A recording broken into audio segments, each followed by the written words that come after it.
last week's episode, we talked about the fact that action words equal resume power, and that when writing your resume, it's imperative that you use language that will catch any reviewer's or interviewer's eye so you can get one step closer to your interview. So now for some additional tips and top secret hints. Rule number 1, you are not your resume. I can't stress this enough. Managers are people just like you, and they will hire the person that they think will do the best job, and not necessarily the one with the best statistics.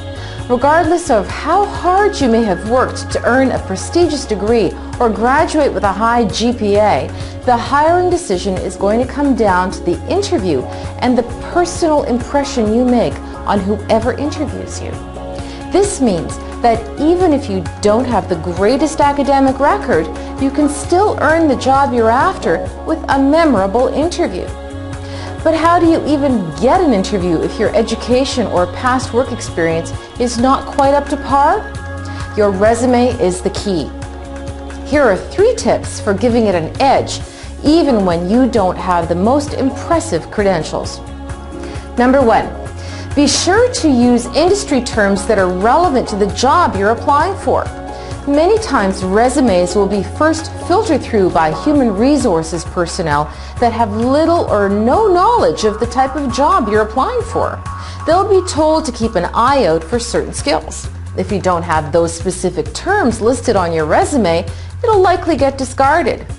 Number 2, try to include everything you have experience with, especially unique skills. There are always elements of a job that you never know about until the interview process, so by including all the unique skills and experience you have, you may be further ahead in the game than you think. Perhaps you worked with a certain type of outdated legacy of computers at your last job. You may find that the company you're applying to also has some of those that no one knows how to operate. Remember, you don't have to be an expert at something to list that skill on your resume. If it's important for the job at hand, you can more clearly explain your knowledge level at the interview. Number 3, focus on the benefits the company will realize if they hire you and that you're the right fit for the job. There's an old saying amongst copywriters, focus on benefits, not features. In other words, the person reading your resume is trying to gauge how much the company will benefit from hiring you. Interviewers want to hire the person that will do the best job, so explain in your resume why you will be more beneficial to the company than any other applicant and why you're the right fit for the job. Do this in your resume and you will gain an advantage over a more qualified candidate that purely focuses on themselves and how skilled they are.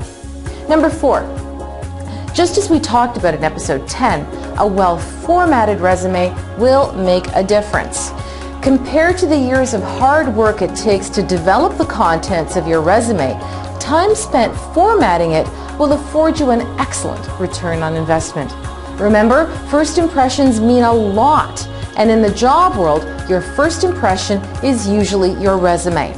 Invest the time to make sure it presents you in the best possible light and reflects your writing skills and your ability to create professional documents. The key is to be a little smarter about your resume in order to get past that initial cut, which is based on credentials. Then once you've got the interview and use your 60-second sell and really impress your future employer, you can earn that job. But much more about that coming up. What to do now?